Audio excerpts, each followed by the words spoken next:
demander, mais est-ce que nous ne sommes pas déjà en train de voir? C'est la question que vous me posez. Vous me poseriez. Qui est en train de voir pour le moment? Qui est en train de voir? Qui voit? Ok. Ben, nous allons effectivement essayer de découvrir comment nous devons réellement voir. Nous avons l'impression tous de voir. Il y a une histoire où nous allons découvrir ce que ça veut vraiment dire, voir. Il y avait un jour un aveugle né. Quelqu'un qui était né aveugle. On peut devenir aveugle avec le temps, mais on peut naître aveugle aussi. Et nous allons lire cette histoire de cet aveugle né qui a rencontré Jésus. Un aveugle né qui rencontre Jésus et qui nous donne une histoire sur la vue, sur le voir. Je vais lire. Jésus vit en passant un homme aveugle de naissance. Ses disciples lui posèrent cette question. « Maître, qui a péché, cet homme ou ses parents, pour qu'il soit né aveugle ?» Jésus répondit, « Ce n'est pas lui, ce n'est pas ses parents qui ont péché. Mais c'est afin que Dieu soit révélé en lui. Il faut que je fasse, tant qu'il fait jour, les œuvres de celui qu'il m'a envoyé. La nuit vient, où personne ne peut travailler, pendant que je suis dans le monde, je suis la lumière du monde. » Après avoir dit cela, il cracha par terre. Il fit de la boue avec la salive, puis appliqua cette boue sur les yeux de l'aveugle et lui dit, « Va te laver au bassin de Siloé. » Nom qui signifie « envoyé ».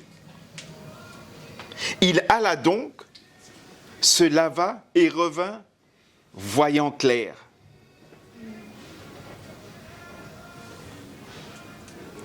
Ses voisins et ceux qui l'avaient vu mendier auparavant disaient, « N'est-ce pas celui qui se tenait assis et qui mendiait ?» Les uns disaient, « C'est lui ». D'autres disaient, « Non, mais il lui ressemble. » Mais il affirmait, « C'est bien moi, c'est bien moi. » Ils lui dirent donc, « Comment tes yeux ont-ils été ouverts ?» Il répondit, « Un homme qu'on appelle Jésus a fait de la boue et l'a appliquée sur mes yeux. Et m'a dit, va au bassin de Siloé et lave-toi. J'y suis donc allé, je me suis lavé et j'ai pu voir. » Ils lui dirent, « Où est cet homme ?» Ils répondirent, « Je ne sais pas. »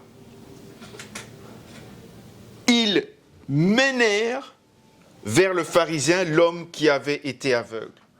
Or, c'était un jour de sabbat, que Jésus avait fait de la boue et lui avait ouvert les yeux. À leur tour, les pharisiens lui demandèrent comment il avait pu voir. Il leur dit, « Il a appliqué de la boue sur mes yeux, je me suis lavé et je vois. » Là-dessus, quelques-uns des pharisiens disaient « Cet homme ne vient pas de Dieu, car il ne respecte pas le sabbat. » Mais d'autres disaient « Comment un homme pécheur peut-il faire de tels signes miraculeux ?» Et il y eut une division parmi eux. Ils dirent encore à l'aveugle, « Toi, que dis-tu de lui puisqu'il t'a ouvert les yeux ?» Il répondit, « C'est un prophète. » Les Juifs ne voulurent pas croire qu'il avait été aveugle et qu'il voyait désormais.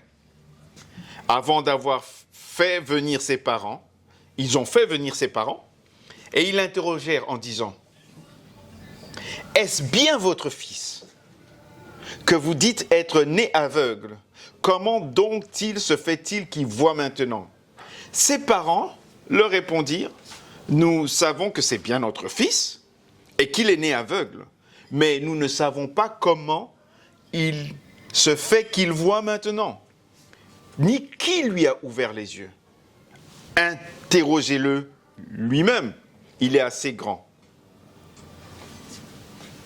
pour parler de ce qui le concerne. » Ses parents dirent cela parce qu'ils avaient peur des chefs juifs. En effet, ceux-ci avaient décidé d'exclure de la synagogue ceux qui reconnaîtraient Jésus comme le Messie. Voilà pourquoi ses parents dirent, « Il est assez grand, interrogez-le lui-même. » Les pharisiens appelèrent une seconde fois l'homme qui avait été aveugle et dirent, « Rends gloire à Dieu, nous savons que cet homme est un pécheur. » Il répondit, « Si il est un pécheur, donc cet homme c'est Jésus. Si il est un pécheur, je ne sais rien. Je sais une chose, c'est que j'étais aveugle et maintenant je vois. » Ils dirent de nouveau, « Que t'a-t-il fait? Comment t'a-t-il ouvert les yeux ?» Il répondit, « Je vous l'ai déjà dit, et vous ne voulez pas m'écouter. Vous ne m'avez pas écouté. Pourquoi voulez-vous l'entendre encore? Vous voulez aussi devenir ses disciples. » Ils l'insultèrent et dirent, « C'est toi qui es son disciple. Nous sommes les disciples de Moïse. Nous savons que Dieu a parlé à Moïse, mais celui-ci, nous ne savons pas d'où il est. » Cet homme leur répondit, « Voilà, qui est étonnant. Vous ne savez pas d'où il est, et pourtant il m'a ouvert les yeux. Nous savons que Dieu n'exauce pas les pécheurs, mais qu'en revanche, si quelqu'un l'honore et fait sa volonté, il l'exauce. Jamais encore on a entendu dire que quelqu'un ait ouvert les yeux d'un aveugle né. Si cet homme ne venait pas de Dieu, il ne pourrait rien faire. » Ils lui répondirent, « Tu es né tout entier dans le péché et tu nous enseignes. » Et ils le chassèrent. Jésus apprit qu'ils l'avaient chassé. Jésus vient pour le rencontrer et il dit, « Crois-tu au Fils de Dieu ?» Il répondit, « Et qui est-il, Seigneur, afin que je croie en lui ?» Jésus lui répondit, « Tu l'as vu, et celui qui te parle, c'est lui. Je suis venu dans ce monde pour un jugement, pour ceux qui ne voient pas, pour que ceux qui ne voient pas voient, et pour que ceux qui voient deviennent aveugles. » Quelques pharisiens qui étaient avec lui entendirent ces paroles et lui dirent, « Nous aussi, nous sommes aveugles. » Jésus répondit, « Si vous étiez aveugles, vous n'auriez pas de péché. Mais en réalité, vous dites, nous voyons. Ainsi donc, votre péché reste. » C'est une longue histoire, très intéressante, qu'on va revoir ensemble. Parce que, comme je l'ai dit, aujourd'hui, on va parler de la vue et du fait de voir. Et dès le début, Jésus met le décor. Jésus passe, il voit un aveugle de naissance. Dites-moi, quel est le quotidien d'un aveugle? Oui? Rien voir. Ne rien voir, c'est-à-dire? Constamment dans ce qu'il voit, c'est les ténèbres. Un aveugle est constamment dans l'obscurité. Constamment. Et c'est pas pour rien que Jésus dit ici, il dit, quand on pose la question, on dit, mais est-ce que c'est cet aveugle qui a péché ou c'est ses parents? Il dit non, aucun d'entre eux. Aucun. Mais c'est pour que Dieu puisse se glorifier. Et puis on se dit, oui, mais ok, pour que Dieu puisse se glorifier. Mais Jésus rajoute quelque chose. Il dit, il faut que je fasse tant qu'il fait jour les œuvres de celui qui m'a envoyé.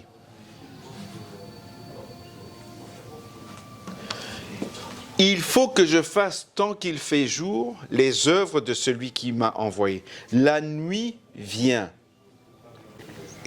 Qu'est-ce que vivait cet aveugle tous les jours?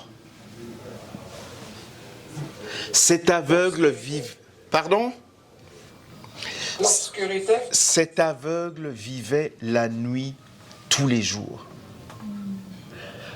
Tous les jours étaient la nuit pour cet aveugle. Et Jésus vient, il dit qu'il vient apporter la lumière. Jésus vient apporter la lumière au monde. Ce sont toutes des symboliques que Jésus voudrait qu'on comprenne. Un aveugle vit dans l'obscurité toute sa vie. Jésus dit qu'il est la lumière du monde. Cet aveugle qui vit dans l'obscurité toute sa vie, depuis qu'il est né, il vivait dans l'obscurité. Jésus dit qu'il est la lumière du monde. Et Jésus dit que tant qu'il est là, il faut qu'il fasse l'œuvre de celui qui l'a envoyé. J'ai déjà vu des personnes qui ont perdu la vue. C'est terriblement angoissant. Les personnes qui, à un moment donné, ne voient plus très bien, sont terriblement angoissées. Imaginez, vous, ne plus rien voir à partir de maintenant. Fermez les yeux. Et dites-vous qu'à partir de maintenant, faites cet exercice avec moi. Fermez les yeux. Et dites-vous qu'à partir de maintenant, vous n'allez plus rien voir. Imaginez. Imaginez que vous n'arrivez plus à ouvrir les yeux pour regarder. C'est quelque chose de terriblement angoissant. Vous pouvez ouvrir les yeux. J'espère que tout le monde a pu ouvrir ses yeux. Tout le monde revoit de nouveau. Ok, c'est bien. Et c'est dans ce contexte-là que Jésus-Christ veut agir. Dans un contexte où, effectivement, nous ne voyons plus rien. Nous ne voyons absolument plus rien. Et Jésus-Christ est venu apporter la lumière là où nous ne voyons plus rien. Et cet exemple physique est un exemple qui nous montre l'œuvre de Jésus dans notre vie. Quand Jésus vient dans une vie, il vient pour apporter la lumière. Là où on pense qu'on a la lumière, c'est-à-dire qu'on peut voir, il y a des situations de notre vie où on peut dire, là, je suis dans le noir, alors qu'on n'est pas aveugle. Pourquoi on dit qu'on est dans le noir alors qu'on n'est pas aveugle? Parce qu'on ne comprend pas ce qui nous arrive. On ne comprend pas ce dans quoi nous nous sommes trouvés. On ne sait pas comment s'en sortir. Et on dit, je suis dans le noir. Mais c'était le quotidien de cet aveugle. Mais ce qui a changé la donne, c'est que Jésus est venu le rencontrer. Jésus est venu le rencontrer. Et quelquefois, vous savez, quand on passe par des moments difficiles, des personnes vont dire « Ah, c'est parce que tu as pris cette mauvaise décision, c'est parce que tu n'es pas une bonne personne, c'est parce que ceci... » On va toujours essayer de trouver une raison pour laquelle un malheur nous arrive. Une situation difficile nous arrive. Mais Jésus-Christ ici dit non. Ce n'est de la faute de personne. Mais c'est pour que Dieu soit glorifié, pour que les œuvres de Dieu se révèlent. Et il arrive des situations dans notre vie, juste pour que Dieu se révèle. Pas parce que nous avons mal agi, pas parce que nous avons fait des mauvais choix, pas parce que nous avons péché, mais tout simplement parce que Dieu veut se révéler dans notre vie. Comme Dieu veut se révéler dans la vie de cet aveugle. Maintenant, si Dieu veut se révéler dans notre vie, il y a aussi certaines conditions. Et ici, on voit ces conditions bien précises. L'aveugle né devait faire une chose. Il devait faire exactement ce que Jésus lui demandait de faire. Après avoir dit cela, il cracha par terre et il fit de la boue avec la salive. Puis il appliqua cette boue sur ses yeux et dit à l'aveugle, « Va te laver au bassin de Siloé », nom qui signifie « envoyé ». Là encore, on voit quelque chose de très symbolique. Jésus envoie un aveugle dans un bassin qui s'appelle envoyé. Et j'étais quand même assez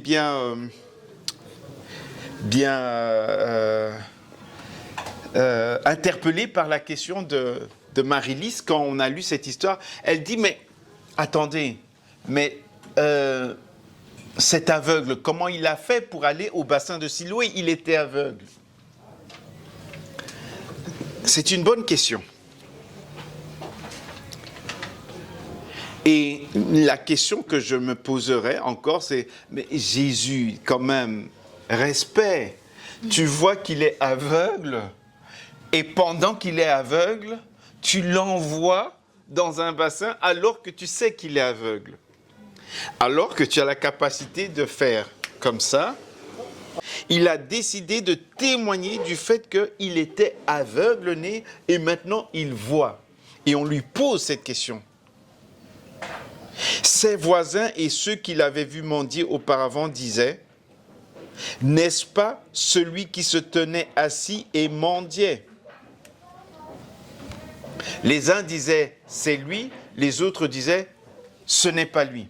Il aurait pu essayer d'être le plus discret possible et ne pas rentrer dans des discussions avec ces personnes, mais il dit non.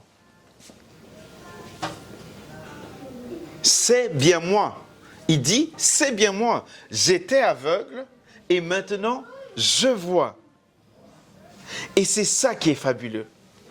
C'est ça qui fait de lui un envoyé.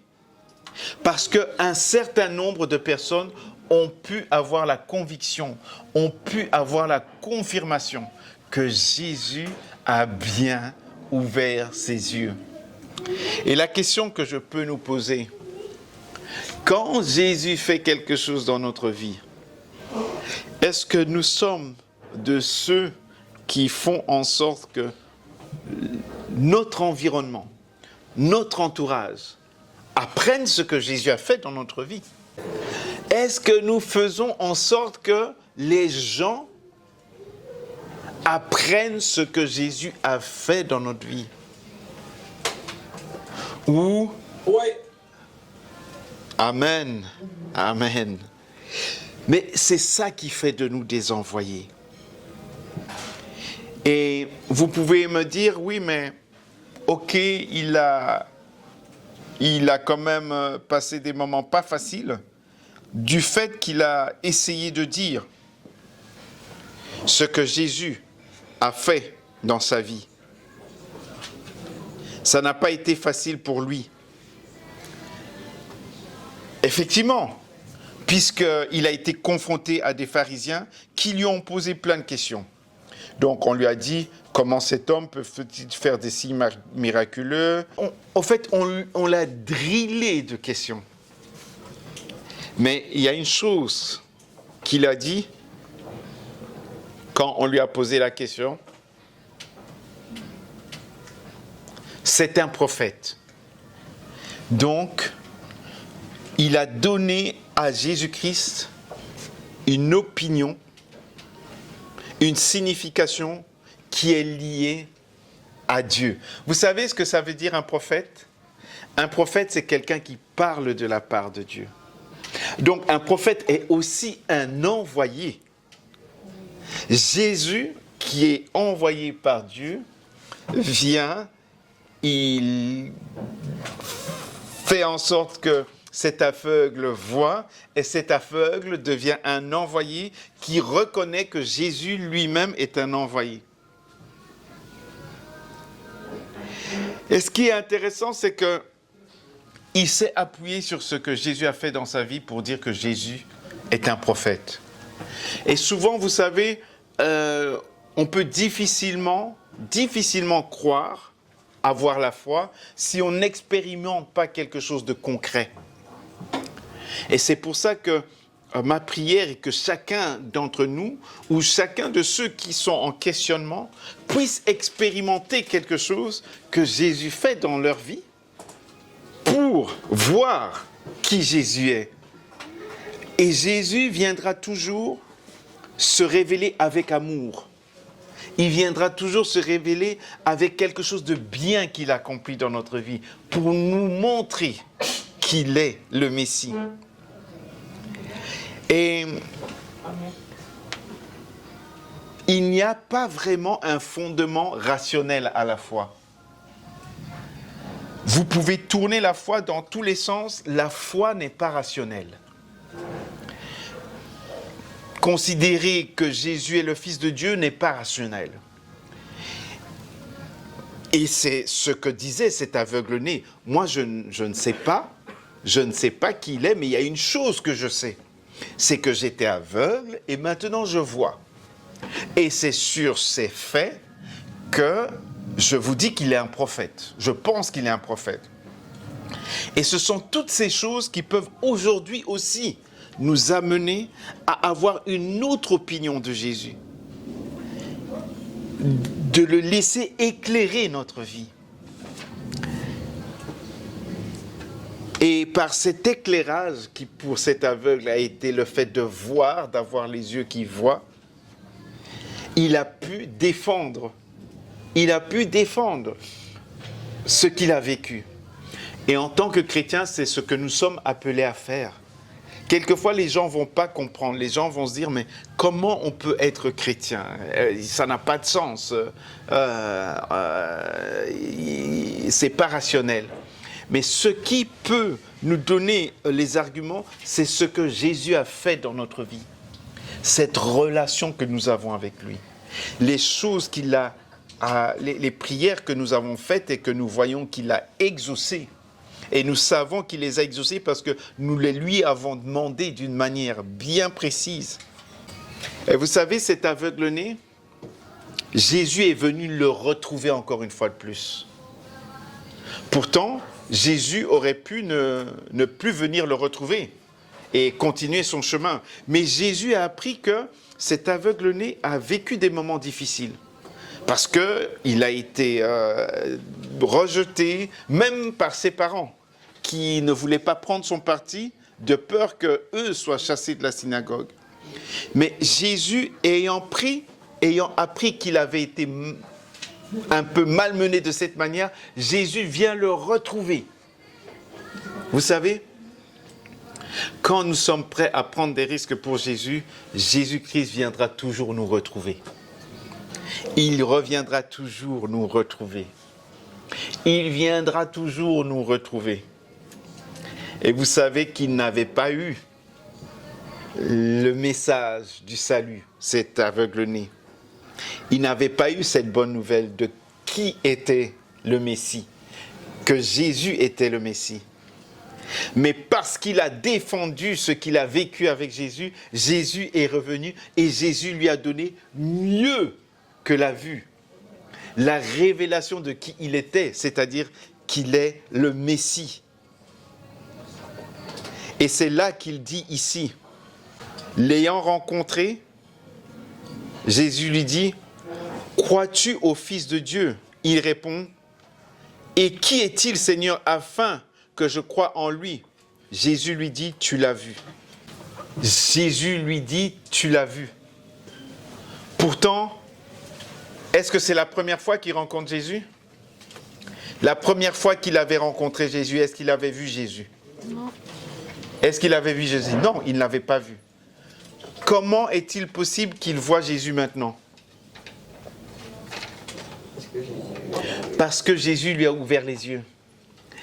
Le miracle et l'action que le Seigneur fera dans votre vie sera le moyen à travers lequel vous pouvez le voir encore davantage. Est-ce que quand le Seigneur opère quelque chose dans notre vie, est-ce que c'est pour nous un moyen de le voir encore davantage, de voir davantage son œuvre dans notre vie? C'est ce qui s'est passé. Mais ça n'a été possible que parce qu'il a obéi du début jusqu'à la fin. Il a obéi, il est parti au bassin de Siloé. Il a obéi parce qu'il n'a pas eu honte de ce que Jésus a fait dans sa vie. Il n'a pas eu honte de ce que Jésus a fait dans sa vie. Et il dit alors, je crois Seigneur, et il se prosterna devant lui. N'est-ce pas merveilleux? N'est-ce pas merveilleux? On part des ténèbres à la reconnaissance de Jésus-Christ comme le Messie, la lumière du monde.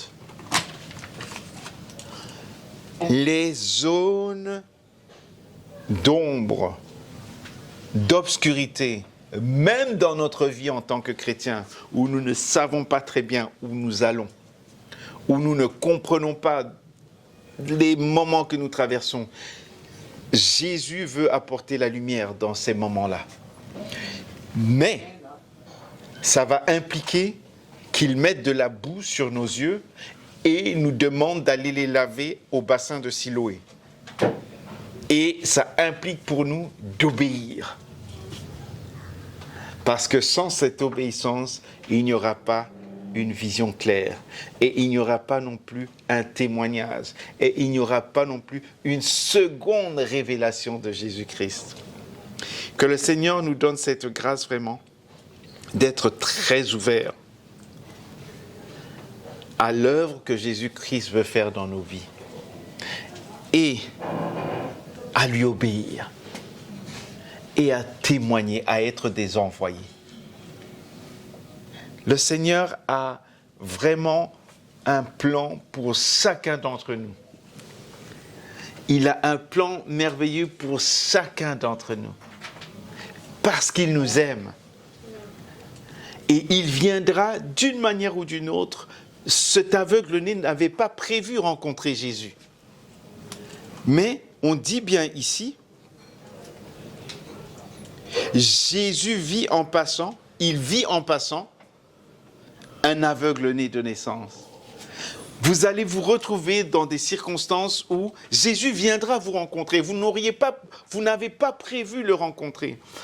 Le message, cette parole, que vous la suivez là maintenant, ou que vous l'écoutiez parce que ça a été enregistré, si elle arrive à vous, demandez-vous si ce n'est pas ce Jésus qui est en train de passer, comme il est passé devant cet aveugle-né de naissance, et qu'il veut vous apporter quelque chose qui va bouleverser votre vie. Faites-lui confiance. On va prendre ce temps pour prier maintenant, et on va demander au Seigneur d'encore ouvrir nos yeux. Je vous avoue que je suis encore aveugle. Je suis né de nouveau. J'ai la lumière de Jésus-Christ qui est venu et qui m'a sauvé. Il y a encore des domaines de ma vie où j'ai besoin encore que Jésus éclaire davantage pour que je sache quelle direction prendre. Pour que je sache quelle direction prendre. Et j'ai besoin de reconnaître qu'il est en train de passer et qu'il est en train de me parler, qu'il est en train de mettre de la boue sur mes yeux et qu'il est en train de me dire « Va au bassin de Siloé et lave-toi les yeux. Lave cette boue. » J'ai besoin de savoir qu'il est en train de me parler et de lui obéir. Prenons ce temps et comme je le dis, à chaque fois, nous pouvons prendre un moment dans la prière et nous allons prier l'un après l'autre. Pasteur,